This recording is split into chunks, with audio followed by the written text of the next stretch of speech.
hadis ganjaran syurga bagi orang yang bermimpi bertemu Nabi.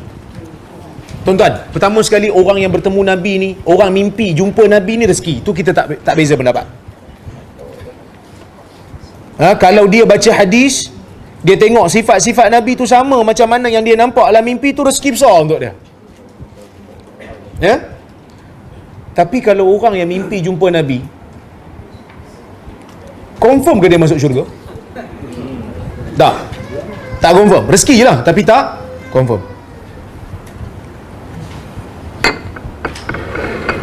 Jadi, ada tak riwayat yang kata macam tu? Adalah beberapa riwayat. Tengok. Saya kata hadis ni sebenarnya diriwayatkan melalui dua jalur. Keterangan berkaitan dengan hadis ni sebagaimana berikut. Yang pertama, hadis ni riwayat daripada Ibn Asakir dalam Tarikh Dimashq dan Ad-Dailami. Riwayat ni terlalu dhaif kerana perawi bernama Sa'id bin Maisarah. Beliau terlalu dhaif, bahkan banyak meriwayatkan hadis mungkar. Berikut pula merupakan komentar ulama hadis terhadap beliau.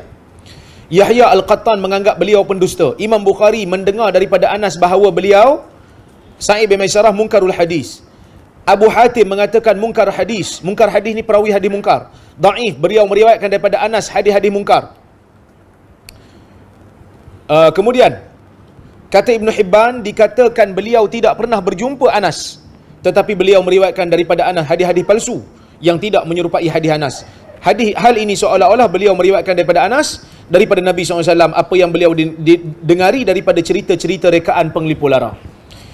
Riwayat yang kedua, penyakit yang kedua, perawi bernama Yahya bin Sa'id Al-Attar.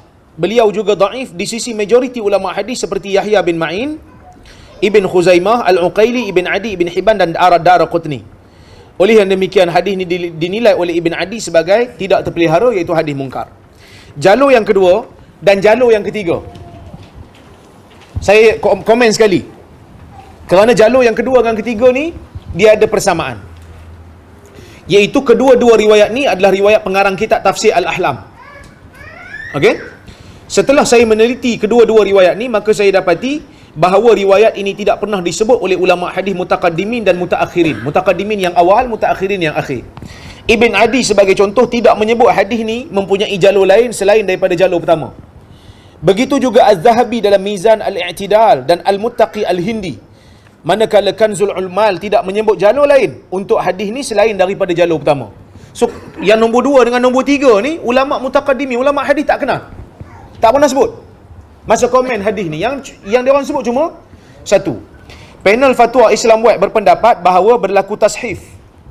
Tashif ni dia berlaku kesilapan dalam bentuk huruf. Okey. Nanti saya urai.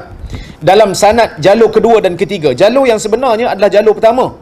Manakala jalur kedua dan ketiga adalah kesilapan ketika menukil nama-nama perawi. Sebenarnya saya bersetuju dengan pandangan ini kerana beberapa perkara. Pertama, semua jalur ini bertemu pada perawi yang bernama Muhammad bin Musaffa. Beliau pula tidak mempunyai guru yang bernama Bakar bin Sa'id. Kalau tengok jalur yang kedua tu, ada Muhammad bin Musaffa daripada Bakar bin Sa'id. Muka surat 51. Kita tengok muka surat 51.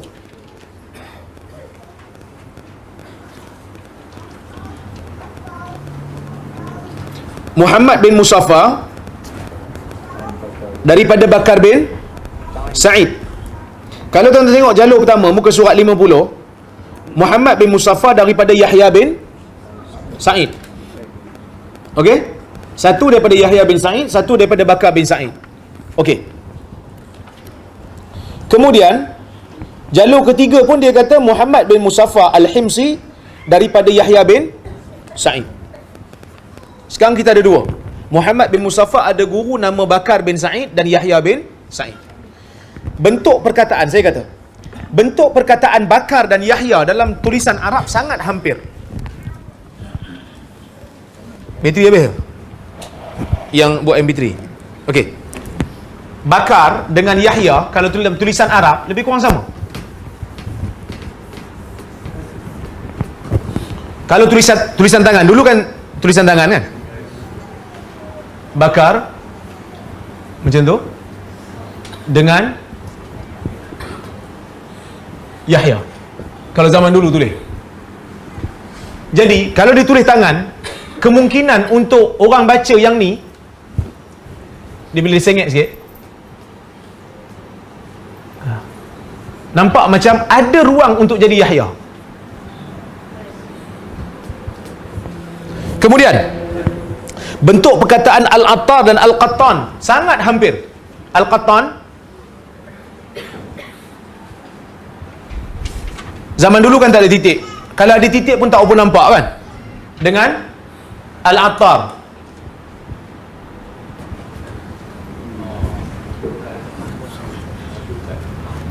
kan?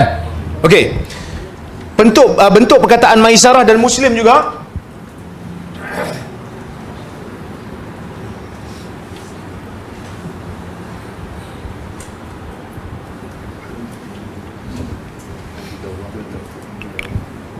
jadi ketiga-tiga ni kemungkinan untuk berlaku tashif, kesilapan dalam nukilan sangat-sangat hampir. Kalau tonton tengok tulisan Arab zaman dulu, manuskrip zaman dulu, tulisan saya ni cantik betul ni. Kalau nak dibandingkan dengan tulisan Arab dulu. Jadi kemungkinan untuk berlaku tashif tu sangat jelas kerana perkataan tu sangat, bentuk dia tu sangat hampir. Maka sebab itu saya katakan, maka inilah petunjuk yang menunjukkan berlakunya kesilapan dalam sanad jalur yang kedua dan ketiga. Maka saya kata riwayat ni adalah riwayat terlalu dhaif, bahkan mengikut sebahagian ulama palsu. Tapi pada saya dia terlalu dhaif kerana perawi ni perawi mungkar, perawi hadis mungkar, maka tak boleh kita sandarkan kepada Nabi dan tak boleh dijadikan sebagai fadailul a'mal. Maka saya katakan